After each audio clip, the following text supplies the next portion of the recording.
अरे यारो, आज मेरे पास आपके लिए एक मजेदार हिंदी कहानी है जो आपको भारत के दिल के एक अनोखे सफर पर ले जाएगी।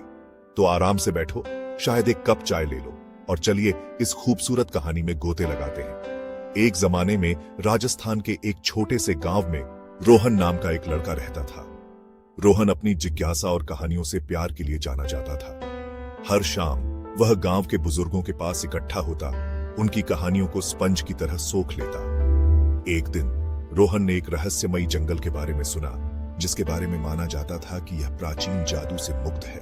कहा जाता था कि जंगल में ऐसे जीव रहते हैं जो बात कर सकते हैं और ऐसे पेड़ जो चल सकते हैं। जिज्ञासु रोहन ने फैसला किया कि उसे इसे खुद देखना है। अगली सुबह जल्दी उठकर खाने पीने के सामान के साथ रोहन अपने सफर पर निकल पड़ा।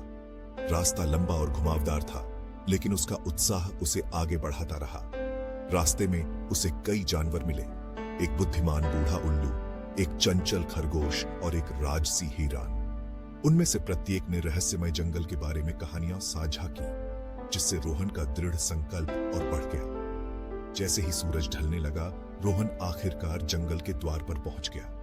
हवा एक अजीब लेकिन सुखदायक धुन से भरी हुई थी और पेड़ एक दूसरे को रहस्य बताते हुए प्रतीत होते थे।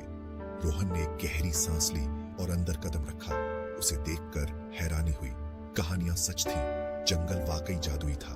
उसने ऐसे फूल देखे जो अंधेरे में चमकते थे, ऐसी नदियां जो हीरों की तरह चमकती थीं, और ऐसे जानवर जो तुकबंदी में बात करते थे।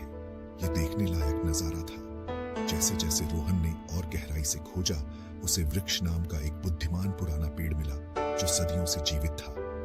वृक्ष ने रोहन को प्रकृति के संरक्षण के महत्व और हर पत्ते और जीव में छिपे ज्ञान के बारे में बताया। रोहन ने ध्यान से सुना। उसका दिल अपने आसपास की दुनिया के लिए एक नए सम्मान से भर गया। रहस्यमय जंगल में कुछ दिन बिताने के बाद रोहन अपने गांव लौट आया। उसका मन कहानियों और सीख से भरा हुआ था। उसने अपने अनुभव ग्रामीणों के साथ साझा किए, उन्हें प्रकृति का सम्मान और उसे संजोने के लिए प्रेरित किया। उस दिन से रोहन अपने गांव का कहानीकार के रूप में जाना जाने लगा, जो उसने रहस्यमय जंगल से प्राप्त ज्ञान को आगे बढ़ाता गया। और यह हमारी कहानी का अंत है। याद रखें, दुनिया जादू और अजूबों से भरी है। हमें बस इसके लिए अपने दिल और दिमाग को खोलने की जरूरत है। सुनने के लिए धन्यवाद और अगली बार तक सपने देखते और खोजते रहो।